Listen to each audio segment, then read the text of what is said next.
نص براحتنا.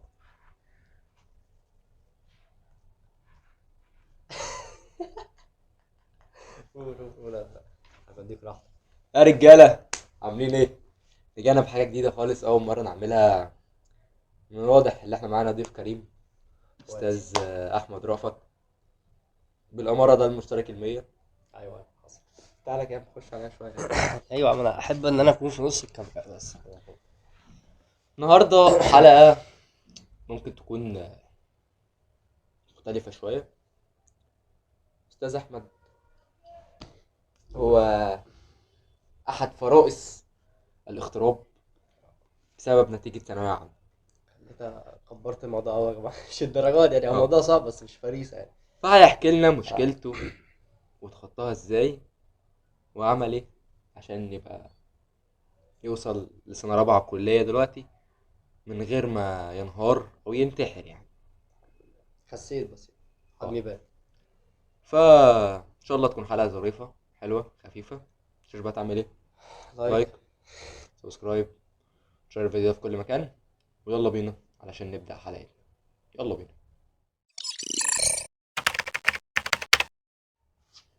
عملنا مقدمه عشان تخش على طول بس. احنا عملناها. حسك اتفضل. دخلت قلبك اه يابا. بص، اهم حاجه الشفطه.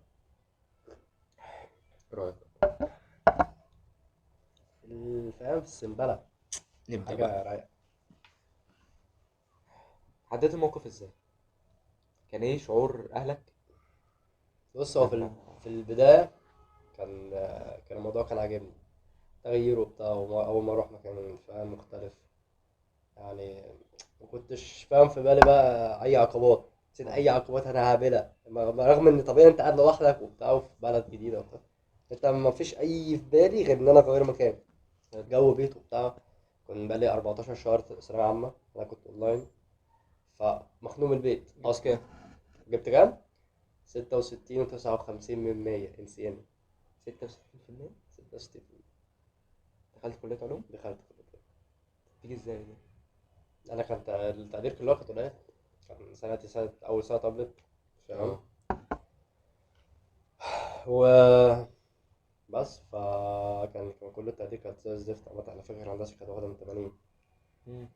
وفي واحد دخلها من 79 وكسور كمان، يطلع أسوان عمل تقدير اغتراب وقبل وانا ما قبلتش.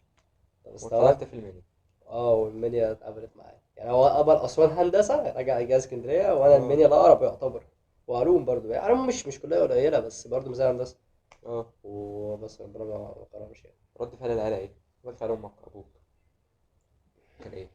بص، هو كان بالنسبة لهم في الأول يعني، اللي هو كانوا حابين الفكرة بس يعني، حمسوني على ده. أبويا ما كانش قوي، أنا فاكر إن أبويا ما كانش راضي قوي فاهم، عشان كان مصاريف وبتاع دي وبتاع، اه. ما كانش حابب الفكرة يعني.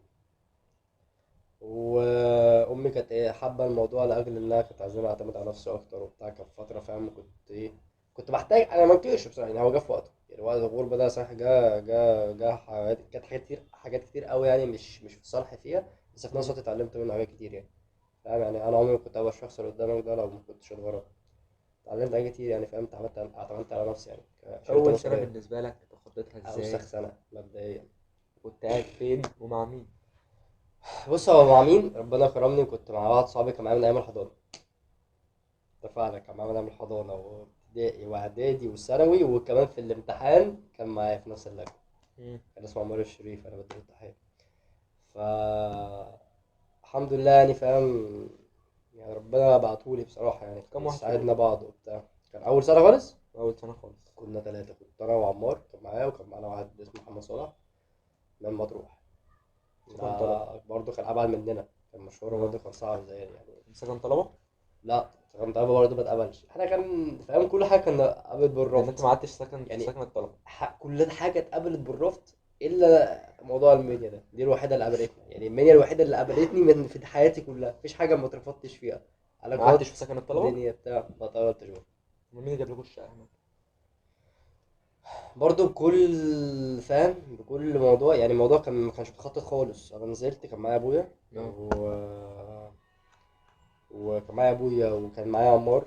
كنا ساعتها اتفقنا ان احنا ننزل وبتاع ومش عارف ايه. كان ساعتها عندنا كلية، رحنا خلصنا محاضرات وبتاع. في الوقت ده كان ابويا هو اللي ابتدى يدور على سكن. اه. في الفترة دي حول بقى حاجات اللي جنب الكلية يعني، او جنب الجامعة. بس خلصنا الجامعة أو خلصنا اليوم الدراسي وبتاع، وبيكلمنا تعالوا مش عارف كذا كذا، وصف لنا المكان. مم. رحنا، طلعنا السكن على طول، أخدناه فاهم يعني. الموضوع كان ميسر بصراحة يعني في الحتة دي يعني بالذات يعني. بس قبلها السفرية قبلها ما كانتش مؤثرة خالص يعني. أنا عايز اه. أقول لك إن إحنا أنا بقى كنت طالع أنا وأبويا، كانت أمي كمان معانا يعني. أمي أصرت إنها تيجي فاهم. أنا مم. ما كنتش عايز طبعا أطلعها إنها بدل اه تتعب بالظبط وبتاع اه. ومش عارف إيه، بس هي أصرت فاهم. جت انا عشان اللي حصل ده ما حبيت كنت قلت دي اخر مره خالص انها تيجي. ممكن مفيش اي حد من صحابي عارف الموضوع ده، لما مم. طلعت معايا ما حبيتش اتكلم بصراحه في الموضوع ده يعني اه. فاهم. كان ساعتها نزلنا المنيا وبتاع مش عارف ايه. كان ساعتها في تقديم. طبعا التقديم غير اليوم الدراسي، بيبقى قبل الدراسه وقبل كل حاجه. مش عارف جايه كمان في يوم متعب مم. يعني. مش عارف إيه اللي اشمعنى اليوم ده، بس كان اول مره انزل المنيا خالص. كان اول مره انزل المنيا، كنت انا وابويا وامي. اه. رحنا وبتاع، فوصلنا على 5 الفجر. حجزنا 5 العصر. حلو، مم. بحيث ان احنا نخلص يعني. احنا نزلنا وصلنا من المحطة، حجزنا في ساعتها 5 العصر بحيث ان احنا نخلص مشوارنا وتروح. ونروح على طول. اه. حجزنا التذكرة والدنيا جميلة وبتاع و... وخدنا بعضنا ورحنا على الجامعة. خلصنا ورق طبعا. عارف بقى، قرف بقى يقول لك عارف. وديك كده أو عارف. عارف حضرتك مدام مش عارف. هخاف. عارف. ابتسام ومش عارف ايه لسه كنت حاجة. بقدم امبارح. عارف. اه انت عارف. عارف الشغل، لفيت الفهم زي ما بيقولوا ايه السبعة دخان. بس خدت بعضي ورحت خلصت الورق والدنيا. فطرنا مش عارف عند اي مطعم بتاع فول وفلافل هناك. اه. خلصنا الدنيا. كان الكلام ده كان على حوالي، احنا دخلنا وصلنا قلت لك على حوالي الفجر كده. فجر اه. فضلنا قاعدين بتاع 3 ساعات عبال ما الجامعة تفتح. كانت مم. فتحت على حوالي الساعة 8. اه. كل ده احنا قاعدين في المحطة 3 ساعات دول. خلصنا وبتاع مش عارف ايه، ورحنا خدنا الورق وظبطنا الأمور وبتاع. بعد ما خلصنا كان على حوالي قول مثلا الساعة 12 واحدة، حاجة في الحدود دي. لا كانت جت العصر، كانت جت الساعة 3 العصر كده. بما ان أه... السنه دي أمم، في ناس كتير قوي اتغربت واتحدفوا، في أمم، اللي جه في اللي ما جاش. ازاي حالاتي. انت خلاص يا عم عديت. بس يعني تقول لهم ايه لو هم مثلا جداد على مدينه لسه اول مره يشوفوها او كده؟ انت عملت ايه في اول يا عم اسبوعين؟ أنا جاي لك بس عايز أكمل بس الحوار اللي كنت بكلمك فيه ده، عشان في بلوت تويست بنت لذينة. قول. خلاص وصلنا المحطة. كان قلت لك على العصر كده الساعة 3. بنبص فاهم، لقينا الساعة جت إيه، لقينا القطر عدى الساعة 3 العصر اه. فاهم. اللي هو إيه العبط ده، شوف الساعة 5. هو القطر بتاع نفسه، أو هو القطر الروسي بس مش نفس الرقم. مم. جينا سألنا في المحطة ايه بقى سخرية القدر بقى، مش هتصدق. رحنا سألنا على التذكرة، جبنا التذكرة بتاعتنا وبتاع مش عارف ايه. قال لك القطر ده فات، خلاص راح. فات ازاي يا معلم، الساعة لسه ما جاتش الساعة 5، مفيش معانا الساعة 5. قال لي لا هو فعلا ما عداش الساعة 5، بس ده 5 الفجر مش 5 العصر. يعني انت حرفيا جينا نزلنا ده المحطة. حجز نفس التذكره اللي لا هي رايحه يعني دلوقتي. يعني احنا نزلنا كان على حوالي الساعة 4 الفجر. اه. حجز 5 الفجر اللي هو بعدين نص ساعة. اللي هو قطر زمانه وصل واسكندريه وفاهم واتغدوا واتعشوا فاهم، واللي كان مش عارف مستنى ابوه قاعد مع ابوه فاهم. والحمد لله الدنيا جميله فاهم. وبعدين. اللي هو دي كموقف شبه ده انت المفروض كفيل يخليك تكره الغربه بالمنيا باللي فيها بكل حاجه. ده اللي هو اه. نبذه. ما بالك بقى اول يوم بقى خالص بقى انت رايح بقى، كان شكلك عامل ازاي. لا كان بجد موقف صعب قوي. وكان معاك ابوك وامك وبتاع. المهم يعني دخلنا المحطة، نظر المحطة وبتاع، وقلنا له كلمتين وبتاع ومش عارف ايه، وذنبنا ومش ذنبنا. احنا قايلين الكلام ده لصاحب صاحب اللي هو المحطة يعني، اللي واقف وبتاع، هو اللي اه. غلطان ومش غلطان. الله أعلم برضه هو غلطان ولا مش غلطان. احنا قلنا له تقريبا، بس هو أكيد يعني الساعة 5 يعني هيكون إيه يعني. هو تقريبا تقريبا قال افتكرها بعديها يعني. اهلك روحوا وبقيت لوحدك. لا ده كان مع كارثة. صحابك الدراسه بدات مم. وانت كليه فيها مذاكره، مم. كليه علوم. قضيت اول سنه ازاي وانت مش متعود على مكان، او ان مثلا كان في حد بيطبخ، وانت طبعا احنا كرجاله يعني نادرا لما تلاقي حد فينا بيعرف يعمل اكل. لما بدأنا موضوع الأكل ده أصلا كان كارثة، احنا كان كل أكلنا كان تيك أواي أول سنة. اه. كان خراب بيوت، وكان خراب للجهاز فاهم المعدة اللي هو الهضمي، الجهاز الهضمي كان خراب حرفيا. احنا كنا بناكل بقى أكل، استغفر الله العظيم، يعني أكل كان صعب، يعني كان كله أنت عارف أكل بره فاهم. أنا ايوه. فاكر إن أنا طلعت من السنة الأولى دي، كنت رحت للدكتور تغذية أصلا بعديها. أنا فاكر اه. إن ده كنت ضعيف بشكل غبي. عملت علاقات علاقات كناس يعني صحاب عامة. صحاب. اه جدا أكتر مننا مش هتصدق. يعني يعني انا اصلا معروف في المدرسه، ما كنتش عامل علاقات كتيره قوي يعني مم. فاهم. بس سبحان ربنا عوضني في المنيا بقى، انا عارف تقريبا كل حد الحمد لله يعني لفتها. فاهم. اه لفت دور طبعا. عملت بلاوي ومصايب بنت لذينه انا فاكر يلا. طيب قبل ما نروح للنصايب والحاجات دي يعني، امم الحياه العاطفيه كانت عامله ازاي هناك؟ صفر، ده بجد. يعني مفيش انا مفيش اي حاجه خالص يعني، ممكن معارف بس فاهم، عارف كام مفيش حد واحده كده. كده بما انكم يعني مثلا شباب في شقه لوحديكوا، لا خالص، سيجارتين، ولا اي نيله. مش عارف ايه، انت يا فاهم. باشا اصل انت لوحدك يعني ما هو مفيش حد الوادي، ما انا مقيدك. معايا تمانية رجالة كمان فاهم، ما تعبانين وحالتهم حوسة واخد بالك، وبنشوف يعني. مش عمرك ما تصادف عامة في السكن بتاع الولاد ده، عمرك ما تصادف ولاد الا لو في قدامك سكن، ممكن بقى ده اللي بيحصل. سكن اه. قدامنا بنات بقى، طبعا اصوات ايه وضحك ايه وبلاوي ايه، معروف في السكن اي سنة على اي سكن بنات. مش عايز اجمع يعني، في اه. في ناس كويسة يعني فاهم، يعني اللي ربنا اللي اهاليهم مربينهم كويس، مش كده بس اغلبهم، يعني بتكلم عن الاغلبية. تشوف بقى اللي كان الاصوات والضحك احنا كنا بنشقط واحنا قاعدين في البلكونه فاهم، اللي هو احنا كنا بنسيب الدنيا كلها، احنا هنتغدى في البلكونه النهارده يا رجاله. والله لا كانوا كام لا واحد في الاوضه؟ بكتير ثلاثه، من اتنين لتلاته، اتنين لتلاته. انا كان اوضتي كان فيها، خلينا نتكلم مثلا السنه اللي فاتت كان اتنين، كان في تالت بس كان بيروح ويجي يعني، اه. ما كانش بيقعد كتير مقيم، فتقدر تقول اتنين يعني، كان بيجي في اوقات قليله قوي يعني. على ابوكوا فلوس ولا؟ قلبونا فلوس. على ابوكوا فلوس. السكن ولا ايه؟ السكن.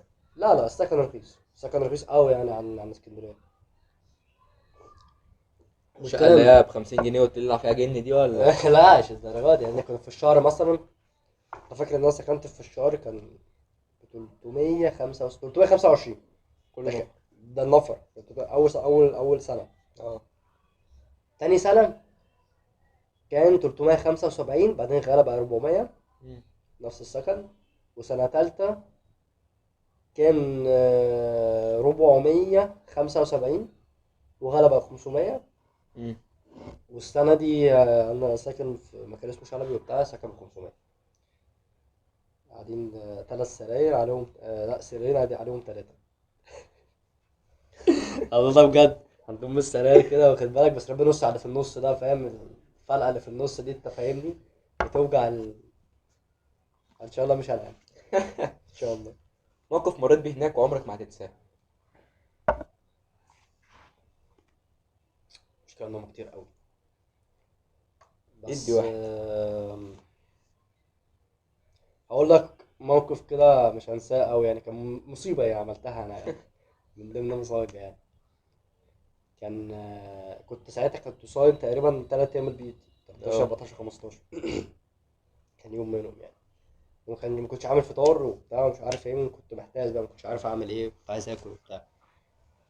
خدت بعضي ورحت عند حد بتاع فراخ يعني بيشوي فاهم، فراخ مشوية كده. كانت ساعتها ربع الفرخة كانت 27 جنيه، مش هتصدق، كان أيام الزمن ده، كان سنة أولى الكلام ده. اه. رحت وبتاع، عملت الواحد ربع فرخة، رز مش عارف، علبة كده صغيرة فيها طبيخ تقريبا، فاصوليا تقريبا وجنبها سلطة. كان لقيت مين بقى هناك، لقيت واحد صاحبي كنت عارفه هناك، كان اسكندراني هو برضه، مم. كان واخد سكن جنبي في نفس المكان اللي هناك فيه كده، اسمه عزبة شاهين اه. فاهم، منها لله منطقة يعني كده، منطقة بنت 60 في 70 بصراحة. بس رحت وبتاع، طلبت اللي هو ربع فرخة ده، وسبحان الله برضه هو كان صايم وطلب برضه نفس الربع فرخة. قلت له انت كمان صايم؟ قال له يا عم بس كده، طب يا عم انت برضه 3 ايام بيه؟ قال لي بقول لك ايه، انا مفيش حد في السكن، اللي هو لوحدي وبتاع، وعايز حد يفطر معايا، بتفطر معايا على القهوة. قلت له يا عم يلا بينا بس كده، يلا بينا.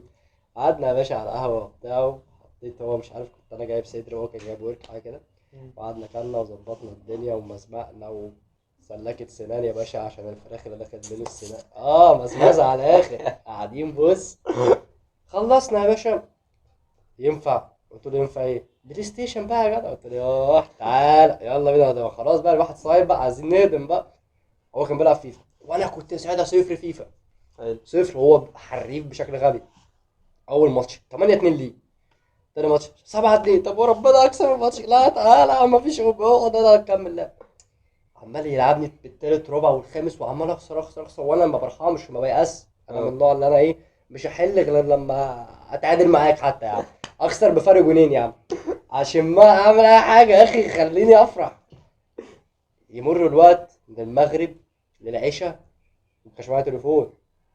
دي نقطه مش عارف ازاي، مش عارف ليه ما خدتش تليفوني، بس ساعتها ما كنتش، كان في السكن.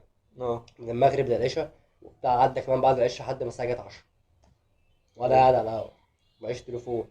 حلو. وكانت اول سنه ليا، كان بقالي بتاع شهر. فالموضوع برضه ايه، مرهق. مربك للي كمان معايا في السكن. اه هما كمان عايزين يوصلوا لي، الواد راح فين بتاع مش عارف. جالك تليفون اللي هو صاحبي ده، واحد صاحبي اللي هو المطروح ده، كلمه قال له انت ما تعرفش احمد رأفت فين؟ قال له اه احمد رأفت معايا، هو بيلعب فيفا، بدل انا بدعك اللي جايبين مش عارف ايه. راح قال له طب هات يا عم، ده يلعن ويسب ويشتم، ده انا بندور يلعن مش عارف ايه، ده راجل ابن مش عارف. فشخني شويه، فشخني. انا بقى طالع وبتاع مش عارف ابو صالح مش عارف إيه، وكل سذاجه وبرود وبتاع. ما تيجي يا ابن مش عارف، ده احنا قلبنا عليك الدنيا دي انجز. قفل وبتاع، حط جريت، قلت له بقول لك ايه نطير. قال لي طب يا عم نكمل. قلت له لا لا بس الولا باين عليه مخدود وبتاع مش عارف ايه، بنكمل وقت تاني. اه خدت بعضي وجريت على السكن. ابص يا معلم، قال لي لك مش عارف واحد بازار، اللي هو على قمة الشارع عندنا وبتاع مش عارف ايه، بس انت فين يا ابني؟ ده بيدوروا عليك. او امشي شويه الاقي الحلاق، يا حبيبي مش عارف ايه. طب انا احلى لمين دلوقتي؟ ده انت كنت بتنفعني، رحت فين يا عم؟ احتسبنا ان افتكرنا ان انت اتخطفت يا ابني مش عارف ايه. ابص شويه لا، انت الست، انت روح اطلع شوفهم لا بقى لقيت الشارع كله عارف ان انا مخطوف. خلاص انا اتخطفت يا باشا. انا دلوقتي في كبده بتتباع دلوقتي، في فاهم، جريمة في قتل اعضاء عسل بتتباع دلوقتي دلوقتي، اه. فاهم. انا دلوقتي الكبد بعمل بتاعي بتاع. المهم رحت وبتاع مش عارف ايه، طلعت طبعا قلقت بقى خلاص كده، انا الموضوع انت طالع من الهزار للجد. اه ابص طلعت السكن وبتاع مش عارف ايه. طبعا العيال بقى كانوا عمالين يكلموني ومش عارف ايه، وفينك ومش فينك وبتاع. كان موقف صعب. حتى عمار برضو الصعب بتاع ده، انا المشكله هو كان بارد بقى، ما هو ما عملش اي رد فعل.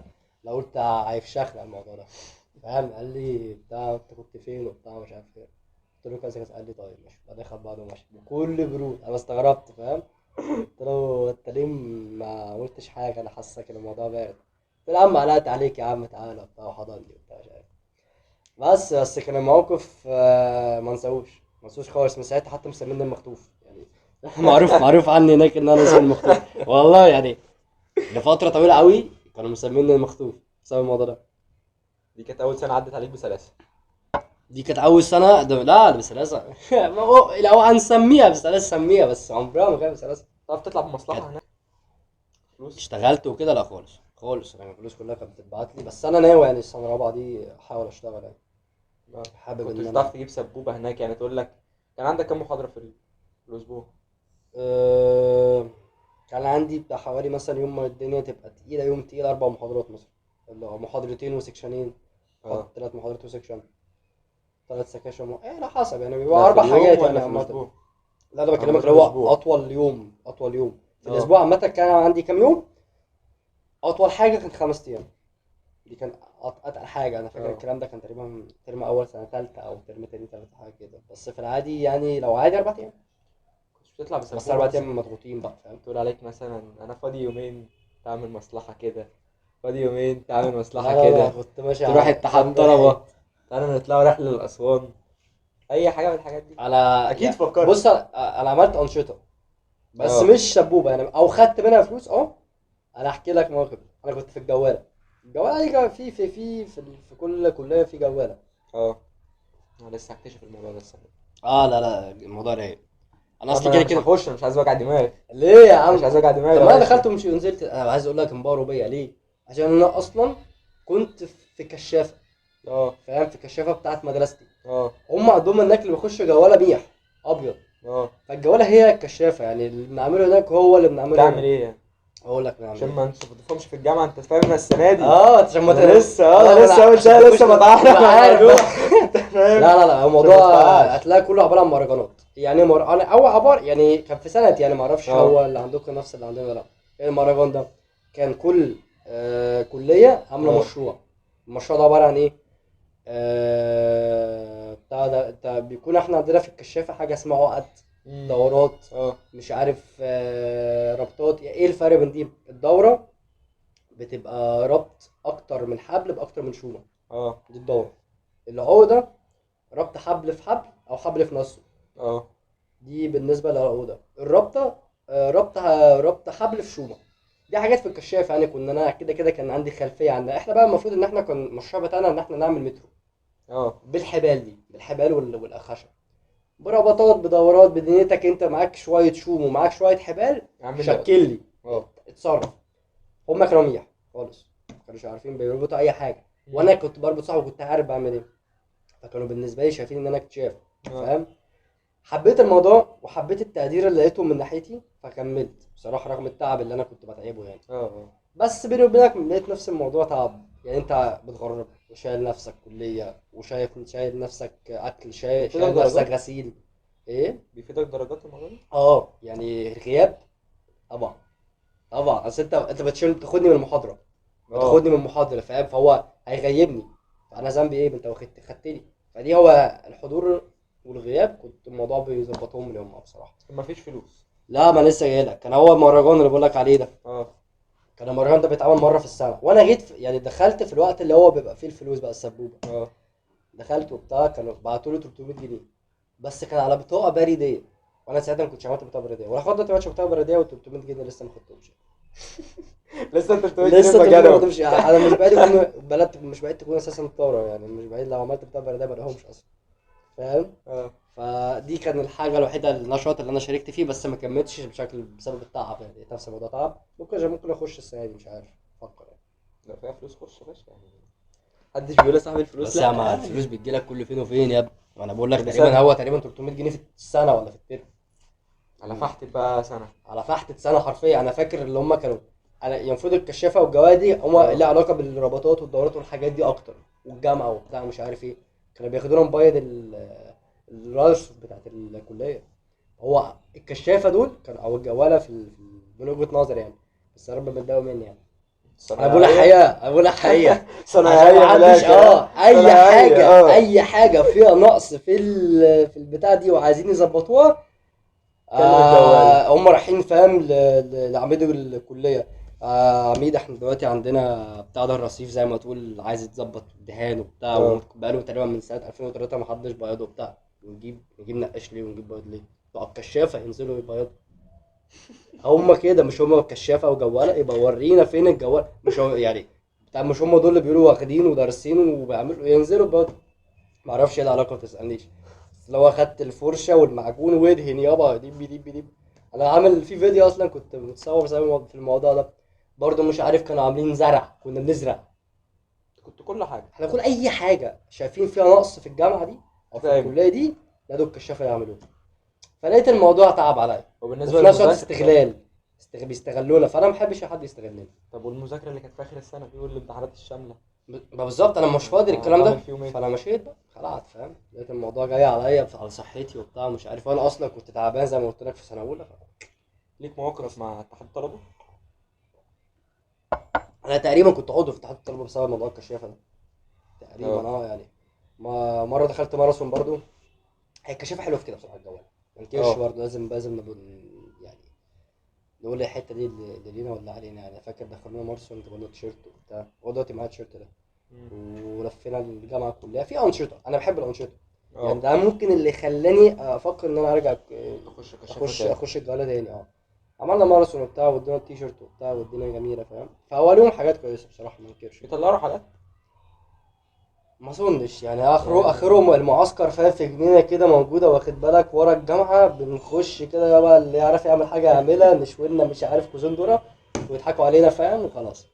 يعني انت بس مثلا ما يعني اديني مثلا نصيحة مثلا، لو رحت مثلا انت فاهم انا في المجمع هنا في اسكندرية يعني امم في الشاطبي، لو انت حتى لو عرض علينا مثلا رحلة ولا حاجة نطلع ولا طبعا. تبقى فيها نصابات؟ لا يابا روح، يعني ما بس انا لو، بفكر ان هم ما انا يطلعونا افهمك واحدة حاجه، دهب كده ولا اي حاجة ولا الحاجات دي. افهمك حاجه يعني، حاجات شبه كده كده كده في دفعات كبيره، اه عندك تالتة وعندك تانية رابعة ورابعة فاهم. فانت اسأل هل الحاجات دي نصابية، هم كده ده منك وعارفين لو الحاجات دي نصابية يقول لك نصابية، لو مش نصابية جربوا طلعوا حاجة شبه كده دوس فاهم. انا بصراحة فاهم حاسس اللي هو وجع دماغ.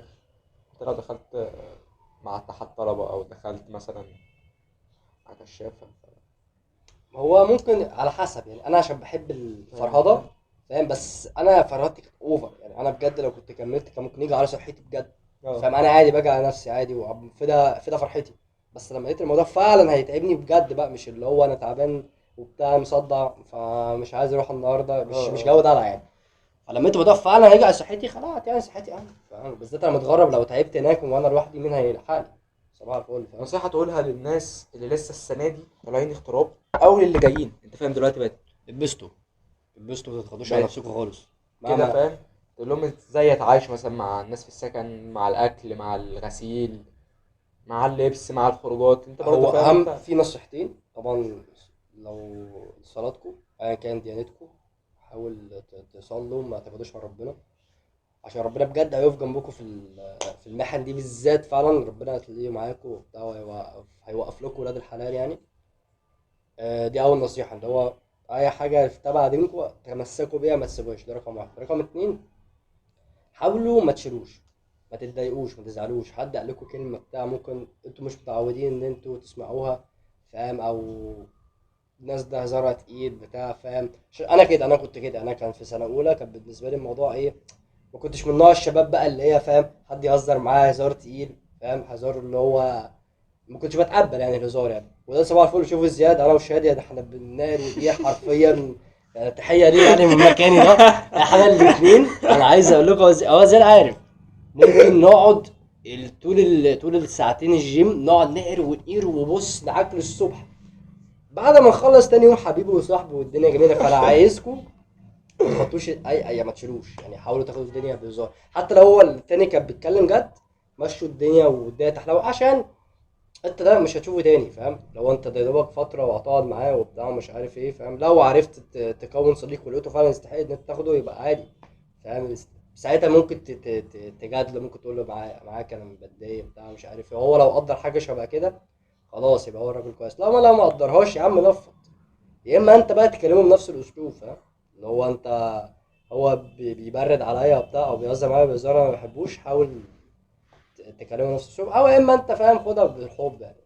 فدي حاجه من الحاجات اللي كنت بعاني منها بصراحه، انت كنت بتكون بعاني علاقات. منها قوي. اه وانا مش فكره تكوين انا كنت ساعتها كنت عادي بعرف اكون علاقات، اه بس كنت بعامل مشاكل كتير قوي في السكن بسبب النقطه دي، ان انا ما كنتش بتقبل الهزار اه خالص يعني. انت دلوقتي انت مستحيل تقول يا احمد ازاي انا اتقبل الشداد، انا هديني اي هزار وحتى لو تقلت عليا هتقل عليك ونهزر للصبح ولنفسي اطول فاهم. انما انا كنت عكس كده تمام، انا كنت اه شخصيه لا خالص خالص، ما كنتش اقبل الهوا. اه بس تعديت الموقف. اه لازم انت فاهم، انت قدام ناس خلاص انت اتحطيت في الموقف يا باشا، تكيفت. يا اما تتقبل الهزار فاهم وتطنش ما تشيلش، يا اما انت لو انت جامد يا باشا خلاص، لو انت بقى ومع بعضين، ومع تكيفت ذلك يعني. برضو هتتعب، لو انت جامد وهو جامد هتفضلوا انتوا الاتنين تهزروا، ده يرد بكلمه وده يرد بكلمه هتتعب برضه. فانت نفض لكن انت لو واعي انت الكبير، حتى لو هو اللي اكبر منك. ما حاولتش بعد اول سنة تيجي اسكندرية؟ حاول، بس فشلت، كان المفروض اجيب تقدير معين اه وما جبتش. اللي في عرفته حتى كمان، لو كنت احول كنت هروح علوم بحار اه اللي هي في ابو العباس في اه القلعه، بس ما جاتش معايا وبتاع، انا كان كده كده علوم تكيفت. حاسب وبتاع، اه فكنت حابب الموضوع، ما كيفتش انا سنه اولى وثانيه ما كيفتش خالص ده بجد يعني، انا مم. كيفت الثالثه والله ما بهزر يعني، اول ما ابتديت احس ان انا اتكيفت على الوضع كان في بدايه سنه ثالثه سنة كده، تالتة. حسيت ان انا ابتديت احب الموضوع يعني شويه. مفيش مغامرة عملتها كانت فيها رعب. يعني أه... قلت مثلا تروح مثلا مكان مهجور في المنيا، او تعمل حاجه مجنونه، او حاجه مثلا تعلي مودك، تخليك بص، خايف. هو اي حاجه مجنونه عملتها فكانت مع واحد صاحبي اسمه هناك الفولي، يعني اديله التحيه. ده اكتر واحد قريب مني هناك، من يعني المنيا في اهو. المنيا، هو بني بقى اه. اكتر واحد من المنيا قريب مني هناك. ده اي حاجه مجنونه تتوقعها عملتها معاه. رقص في الشارع، زعيق في الشارع، واخد بالك، نقعد نزاول الناس في الشارع، تكاسي تكون واقفه نقعد نوقفها، بعدين نقول له معلش غيرت رايي انت ونمشي. انت من البلد اللي محدش اه، يعرفك اللي فيها، محدش يلا امشي يجري فيها، وشلح بس هو فيها. بلده، يعني هو بلده، فاهم؟ لو انت بتعمل ايه حضرتك ما هتتجاه. ففي حاجات كتير يعني، بس مفيش حاجه في دماغي، عشان انا فعلا انا كل مواقفي مجنونه بجد. اه. انا كل مواقفي بجد مجنونه يعني. أم، مواقف مغامرات. خلينا نبص، بما ان انا واحد بحب الرعب، بحب ان انت فاهم تخش بقى مع مم. اكشن بس من عالم مختلف، مم. فاهم؟ مش عايز اجربه، بس انا احب اتفرج عليها واسمعه مثلا. فمفيش موقف زي ده حصل معاك؟ مثلا رحت شقة طلعت مش تمام، رحت منطقة عموما بيتقال عليها كلام. انا اقول لك، بمناسبه المواقف المجنونه افتكرت حاجه بجد، بقول لك ايه، يعني من اجدن الحاجات اللي انا عملتها. اه. كان في سكن، كنت بدور على سكن للسنه الجديده، الكلام ده تقريبا كان في سنه تانية بعد ما خلصت سنه اولى. اه. فكان قدامي سكن وبتاع مش عارف ايه، فكنت عايز اعرف تفاصيله، مش عارف، عايز اعرف ده السكن ده بجد ولا ضحك علينا يعني ولا ايه. فبكل سذاجه دخلت على موقع سكن طلبه المنيا، في موقع اسمه سكن طلبه المنيا، وسألت السكن بتاعت ام كذا، مش عايز اقول اسمها بصراحه، ايه نظامها، اه. وبس. السكن بتاعت ام كذا عايز اعرف ايه نظامها. انا دخلت، انت دلوقتي بالنسبه لك عادي، فاهم، اللي هو عادي واحد بيسأل على سكن في الكومنتات، كروت ولا شحن، فاهم؟ اه. مش عارف، والله يا ست صح الصح بس اللي يقدر عليها. انت فاهم؟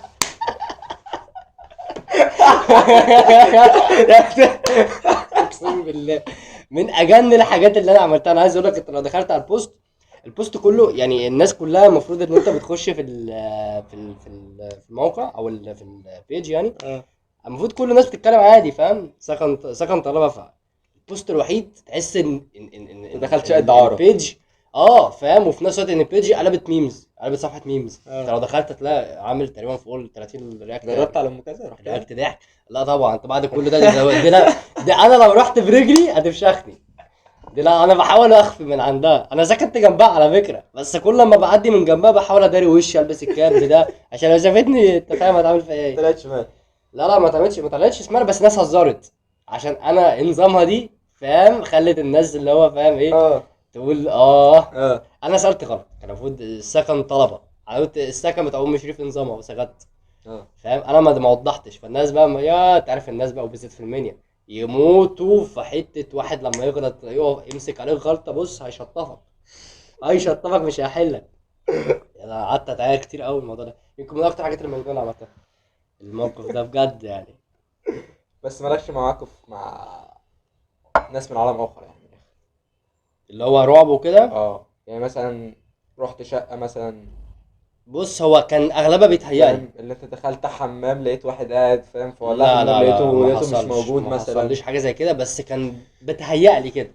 رغم هو العدد ده كله. ما حصلش، بس اه. كان بيتهيألي كده، لو انا كنت حسيت ان حاجه حصلت كده، بس في الواقع ما فيش. بس انت دماغك بقى مثلا اتفرجت على فيلم رعب بتاع مش عارف ايه، فانت طالع تلاقي صوت الباب هو دايما لازم يحصل حاجه وانت بتتفرج على فيلم رعب. انما اه. لو انت قاعد عادي بتتفرج على حاجه، لا. ازاي؟ انا هاخده واحس ان في حاجه وهو بيتفرج على فيلم رعب عشان يكون في ايه وسط سسبنس. التسعة ولا التمانية اللي انتوا كانوا معاك في الشقة؟ والله كنت فاكر، لا هما دول ما كانش فيه اي حاجه رعب يعني، بس انا اه. فاكر كنت فاكر على فيلم رعب وبتاع، لقيت بقى في البيت الباب بيزيك نيو، عامل صوت كده، فاهم، صوت شبه هوا كده. كان اه. اول مره يحصل الموضوع ده، صوت التزييق ده، بعد ما شفت الفيلم، بعد ما شفت فيلم الرعب، كان فيلم الرعب كان اسمه سمايل. اه. الفيلم ده دخلت شفته، حاجه صعبه قوي يعني. يعني لو انت تحب الرعب انصحك تتفرج عليه. انا بحبه بس اقعد- بخاف يا عم. عارفه؟ لا بخاف. يا ايه، امال عامل له لا الرعب. بخاف يا باشا برضه، امال انا يعني اقول لك بودي، ايه. هات عبد الرحمن فرج معاك يا عم. اقول انا لك ايه بخاف برضه ده؟ يا انت باشا قايل لي ده يعني، انا مطروش. لا لا. بتكلم بس بخاف برضه، في سنة خوف برضه، ايوه بس عادي، فيلم معلش. رعب. فيلم رعب ده اكيد بتفرج على فيلم رعب، اكيد بتفرج، ايوه لا بس بتفرج على بتفرج افلام عادي رعب، يعني. لا بتفرج عادي عادي. بس برضه مش هبقى لوحدي. مش هبقى. مش هبقى لوحدي، لا لا انا معايا كنت عيلة بتفرج بتاع. بقى، كانوا كلهم نايمين جنبي وانا كنت بتفرج، كنت حاطط البطاريه، كانت في الشتاء. اه وما جرك الله على الرعب في الشتاء بيبقى شكله عامل ازاي، ايوه. صوت الهواء، الرياح، يعني اقول لك، الدنيا. حصل معايا موقف هنا في الشقة دي. كان اول كان اول سنة نسكن فيها، تمام. هي بس معلومة الشقه دي الشقة دي، لا لا بحاول خليك اجري بقى. الشقة دي بص، احنا سكننا هنا من 2017 تقريبا. أمم، كانت على الطوبة.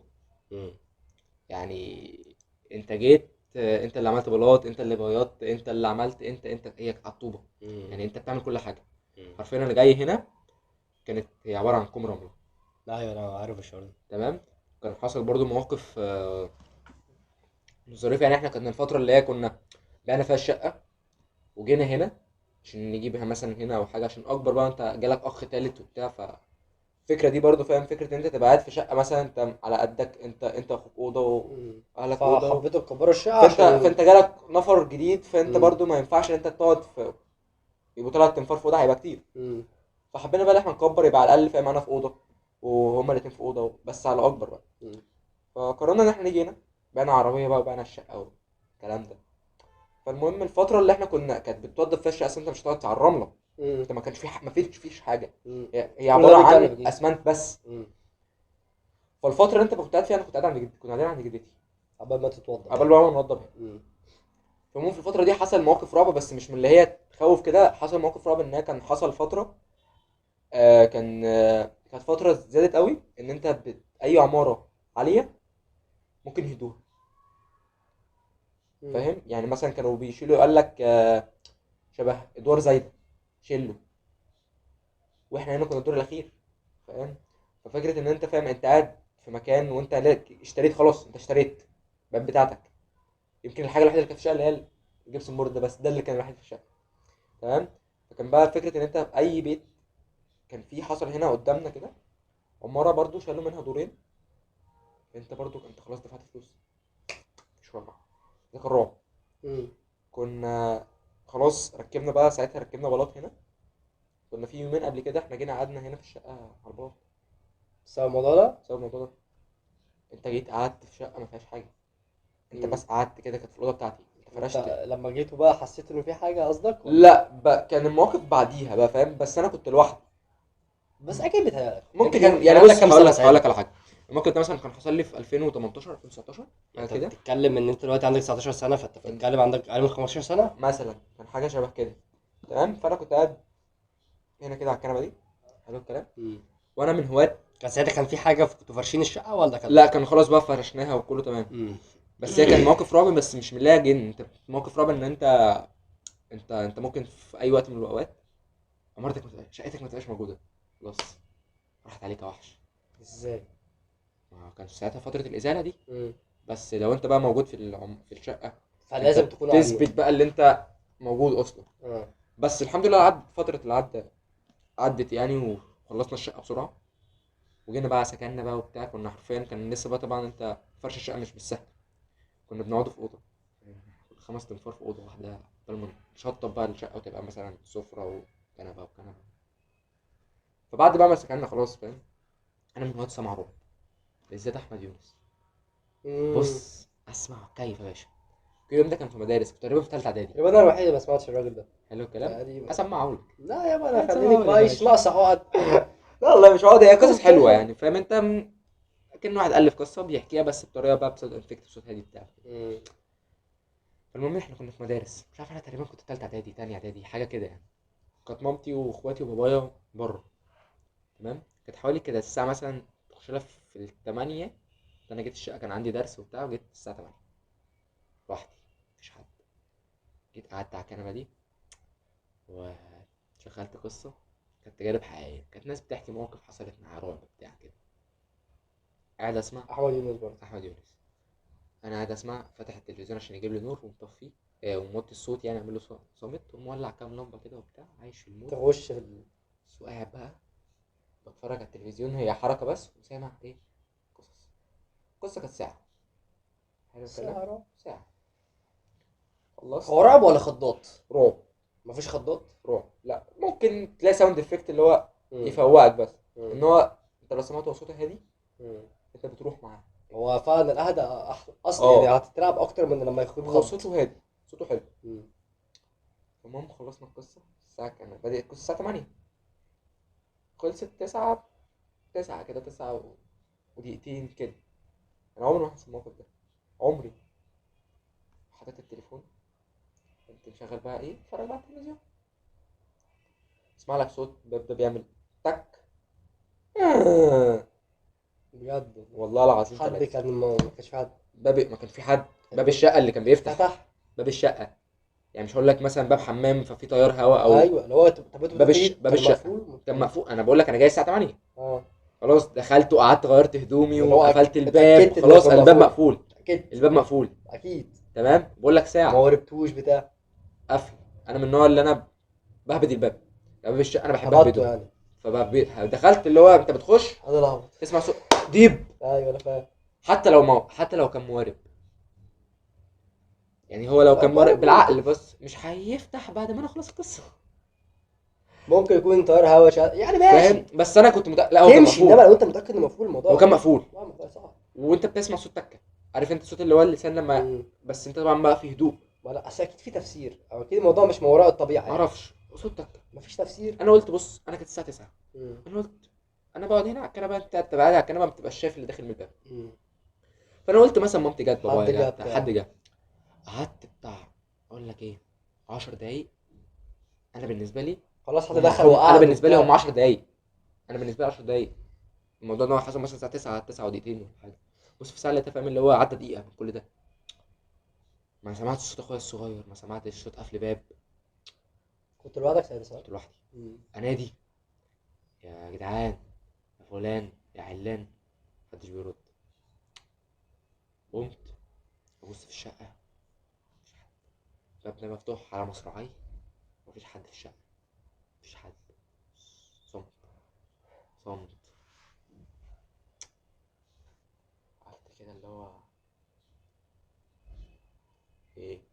انا فاكر ان ارعب حاجه ايه. حصلت لي في حياتي ان انا لما كنت نايم مش فاكر كنت بحلم ان في صقر ولا حاجه. اه. المهم في حاجه عضتني في صبعي، صحيت بسبب العضه دي. فبحسب الصقر عضني فاهم، كملت نوم تاني يعني. لا اللي بس هو بجد. العفريت التعبيط ولا إيه؟ انا عايز اه. اخوفك صقر ايه. انت فانا ما انا خفتش ليه؟ الموقف ده بصراحه فاهم، قفلت باب الشقه، تك تك، قفلت بقى بالقفل بقى. انا قلت خلاص يا انا يا هو بقى، وريني ابن فاهم انت هيفتح باب الشقه ازاي وهو مقفول مم. بقى فاهم. وجيت نمت من كتر الخوف. طب مرعب قوي بصراحه. نمت عشان ما حصلش. يعني لغايه دلوقتي ما لقيتش تفسير اللي حصل ده. لا، اي حد اقول له يقول لي تليك ما قفلتش باب كويس بتاع. بس انا حتى انا مقتنع ان انا حتى لو ما قفلتش باب كويس ما كانش في هيبقى في صوت تكه، ما كانش هيفتح بعد ما اخلص. انا بقول لك يعني مثلا انت انا سمعت مثلا صوت تكه مفتاح اللي هو تكه زي كده مفتاح اللي بتفتح هو مفتاح. اللي بتفتح مفتاح. بس انت بقى في صمت، في هدوء، في عارف انت، في هدوء، هدوء انت كأنك في صحراء، مفيش كلمه. ومن كتر بقى الهدوء ده سامع صوت اللي هو ايه. انا بقول لك انا كنت بسمع كده اهو، حطيت التليفون، بمسك الريموت، اللاب بيفتح. اول ما حطيت التليفون كده الباب اتفتح. حوار. ده كان بجد كده، كان اقرب حاجه ممكن تكون حصلت لي هنا. بس ما افتكرش حاجه تانية حصلت. مم. فاهم؟ ده كان موقف كده فاهم، خدت منه درس اللي انا ما اسمعش ده. محاولة خالص بقى انا لا عامة. اسمعه بس ما بقاش لوحدي. او انت تسمع اي حاجه رعب ما تبقى بس لما يكون حد ما معاك. بقاش لوحدي، على الاقل يكون مثلا ان شاء الله انا اكون في الاوضه وحد قاعد هنا على الكلام، بس ما بقاش لوحدي. انت مش عارف مفيش الموضوع موقف غريب. حصل كده معاك صح؟ لا هو في المنيا، لا في المنيا ما مواقف الرعب لا. انا يعني انا عايز اقول لك يعني اصعب حاجات اللي واجهتها كان الاكتئاب عامه. كان سنه اولى وتانية كان الاكتئاب بس فاهم، بعديها بقى الدنيا تبقى احسن في تالتة وان شاء الله رابعة يعني. بس انما لو حاجات بقى رعب وكده خلاص ما. مسافر الاسبوع الجاي. اه يا عم. بس فكرتني، لا يا عم طبعا. نايل اسافر الاسبوع الجاي. احمد نورتني. ايه ده بجد؟ نتمنى يكون في هو عدى الوقت انا ما يعني، حسيتش. نتمنى يكون في جزء تاني يعني ها لو الناس عجبها. يعني. كومنتات بقى مفتوحة، يعني مش هنفضل نقول ان الكومنتات مفتوحة مفتوحة مفتوحة. نورتنا صح. يابا يعني مش عارف اقول لك ايه، بس لا لا يعني بجد كنت محتاج الحلقه دي، محتاج كنت محتاج فضفض يعني. حبيبي صح. ان شاء الله هتقابل لنا تاني. السيراميست بتاعنا يا جدعان. هنتقابل لنا تاني ان شاء الله ده كده كده. هتيجي حاولوا تاني قبل ما اسافر يعني ان شاء الله اعمل حاجه هتسوى ان شاء الله. على الله. نيجي نكمل مغامراتك المنيوية. يعني لا ده كتير. انا عايز اقول لك هو حاليا ما فيش، بس لو قعدت لو مخمخت عليا بنقبل يعني ان شاء الله هتجيلي هتنورني تاني هنا في المكان المتواضع بتاعي ده. ربنا يزيدك. حبيبي يا صاحبي. بس كده يا جماعه وصلنا لنهايه الحلقه. متنساش بقى تعمل لايك، سبسكرايب، كومنت، لان بنسبه يعني فاهم بسيطه كده، في بنسبه 72% بيتفرجوا على الفيديوهات وهم مش عاملين سبسكرايب. بجد والله والله العظيم 3 72% من الفيلم 72% من المشاهدات. ده ينفع ده يا جدعان. سبسكرايب، عايزين نوصل ل 200 مشترك وبس. وكده نقدر نقول ايه بقى يا صاحبي؟ بس زود 200 مشترك. زود 200 300 400 يا عايزين عم. نعدي بقى. ده انا جيت انا صارف عشان اجي مواصلات ودنيا وبتاع وشغل بس. قطر. وكده نقدر نقول ايه بقى؟ كنت السلام عليكم. السلام عليكم.